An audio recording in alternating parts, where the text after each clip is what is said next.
Hello students, कैसे हैं आप सब। मेरा नाम है राजन कुमार एंड आप देख रहे हैं राजन एकेडमी ऑफ एजुकेशन। आज के इस वीडियो में हम लोग बात करेंगे प्लानिंग इन स्पोर्ट्स यानी कि खेल कूद में नियोजन।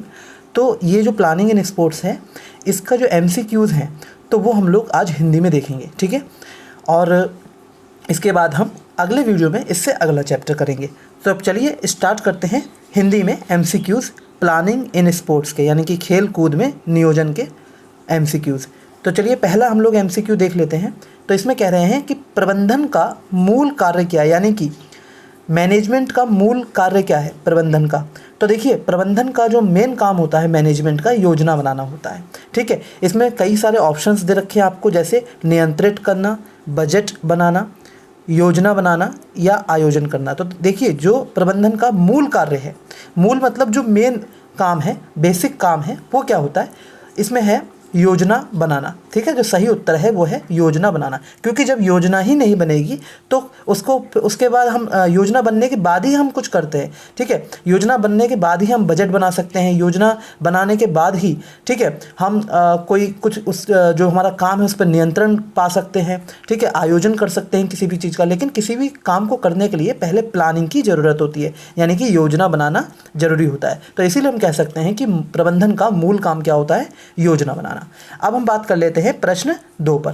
प्रश्न 2 में क्या कह रहे हैं, एक अच्छी योजना में क्या नहीं होना चाहिए। तो देखिए इसमें है एक अच्छी योजना में क्या चीज़ नहीं होनी चाहिए। तो पहले हम ये देख लेते हैं कि कौन सी चीज़ें होनी चाहिए। तो देखिए विशिष्टता तो होनी ही चाहिए, ठीक है, और तार्किकता भी होनी चाहिए, लचीलापन होना चाहिए यानी कि फ्लेक्सिबिलिटी होनी चाहिए, फैक्ट्स होने चाहिए, लेकिन उसमें एक तंत्रीय व्यवस्था एकदम नहीं होनी चाहिए, ठीक है। तो इसमें जो सही उत्तर है वो है C ऑप्शन, एक तंत्रीय, ठीक है। तो अब हम बात कर लेते हैं जो तीसरा प्रश्न है उसकी। तो तीसरे प्रश्न में कह रहे हैं नियोजन में, ठीक है, प्लानिंग में परिभाषित करने की प्रक्रिया का क्या अर्थ है, यानी कि जो उसमें हम कहते हैं कि डिफाइन, ठीक है, तो उसका मतलब क्या है डिफाइन का। तो वो इसमें ये कह रहे हैं कि जो कार्यवाही को परिभाषित करना, नियोजन में परिभाषित करने की प्रक्रिया का अर्थ है कार्यवाही को परिभाषित करना, ठीक है, यानी कि जो हमारी कार्यवाही है उसको परिभाषित करना।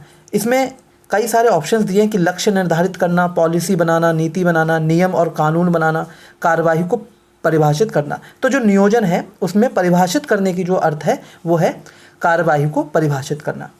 हमारा जो चौथा प्रश्न है उसमें क्या कह रहे हैं, प्रिंट मीडिया के साथ संपर्क के लिए जिम्मेदार समिति कौन सी है। तो देखिए जो प्रिंट मीडिया होता है, ठीक है, जो जैसे प्रिंटिंग से रिलेटेड जो भी हमारा काम होता है, ठीक है, उसके साथ जो संपर्क के लिए कौन सी समिति जिम्मेदार है जो उसके संपर्क में रहती है। तो देखिए मार्केटिंग जो समिति है, मार्केटिंग कमिटी है, ठीक है, वो जो है प्रिंट मीडिया के संपर्क में रहती है। तो जो हमारा सही उत्तर है वो है C ऑप्शन, ठीक है। हमें 4 ऑप्शन दिए हैं A B C D, जो हमें सही उत्तर बताना है वो है मार्केटिंग, ठीक है। तो उत्तर जो है हमारा C मार्केटिंग, ठीक। तो यहाँ पे हम लोगों को समझ के पढ़ना है और हमें उत्तर देना है। अब हम बात कर लेते हैं 5वें प्रश्न की। 5वें प्रश्न में क्या कह रहे हैं कि खेल उपकरण खरीदना किस समिति का काम है, डैश समिति का काम है, मतलब कौन सी समिति जो है खेल उपकरण को खरीदती है। तो देखिए तकनीकी जो समिति होती है वो टेक्निकल चीज़ें देखती है, ठीक है, तकनीकी से रिलेटेड चीज़ें देखती है। रसद जो है वो और सप्लाईज देखती है, खाना पीना वगैरह, ठीक है। और वित्त जो है वो देखती है आपका खेल उपकरण को खरीदने से जुड़े हुए काम, ठीक है। मार्केटिंग कमेटी का तो हमें पता ही चल गया कि प्रिंट मीडिया के संपर्क में रहती है, तो इसलिए मार्केटिंग कमेटी यहाँ पे नहीं आएगा। अब हम लोग बढ़ते हैं, हाँ, तो ये हमारा क्या है, D ऑप्शन सही है, वित्त, ठीक है। वित्त जो है वित्त कमेटी जो है वो खेल उपकरण को खरीदने का कार्य करती है। अब हम बात कर लेते हैं छठे प्रश्न की, जिसमें बोल रहे हैं नियमों और विनियमों का प्रकाशन किया जाना चाहिए, यानी कि जो रूल्स एंड रेगुलेशंस हैं उनको, मतलब वो जो रूल्स एंड रेगुलेशंस हैं वो कब प्रकाशित करने चाहिए, कब दिखाने चाहिए सभी को। तो देखिए कोई भी काम कर रहे हैं उससे पहले हमें नियमों और विनियमों का प्रकाशन कर देना चाहिए, क्योंकि हमें उससे ये पता रहेगा और लोगों को ये पता रहेगा कि उन्हें कौन से कार्य करने हैं, कौन से कार्य नहीं करने हैं, ठीक है। और ये जो नियम और विनियमों का जो प्रकाशन है वो अगर हम बाद में करेंगे या पहले करेंगे, ठीक है, या कार्यक्रम के दौरान करेंगे तो वो सही नहीं हो, मतलब बाद में करेंगे तो सही नहीं होगा, या फिर कार्यक्रम के दौरान करेंगे तो सही नहीं होगा। तो पहले करना जरूरी है, ठीक है, ताकि सभी लोगों को नियम और विनियम का पता चल सके। अब हम बात कर लेते हैं छठे प्रश्न, 7वें प्रश्न की। 7वें प्रश्न में कह रहे हैं एक मैच हारने के बाद टीम को प्रतियोगिता से बाहर कर दिया जाता है। देखिए, एक मैच हारने के बाद टीम को प्रतियोगिता से बाहर कर दिया जाता है कौन से टूर्नामेंट में? ठीक है, तो जो सही उत्तर है वो है नॉकआउट टूर्नामेंट में। ठीक है, तो आप लोगों को अपनी जो भी आपकी किताब है उसमें इनको सभी को पढ़ना है कि नॉकआउट टूर्नामेंट क्या होता है, लीग टूर्नामेंट क्या होता है, राउंड रॉबिन टूर्नामेंट क्या होता है। ठीक है, तो इसमें जो सही उत्तर है वो है नॉकआउट टूर्नामेंट। इसमें क्या होता है कि एक मैच हारने के बाद दूसरा मौका नहीं दिया जाता है प्रतियोगिता में और प्रतियोगिता से बाहर कर दिया जाता है।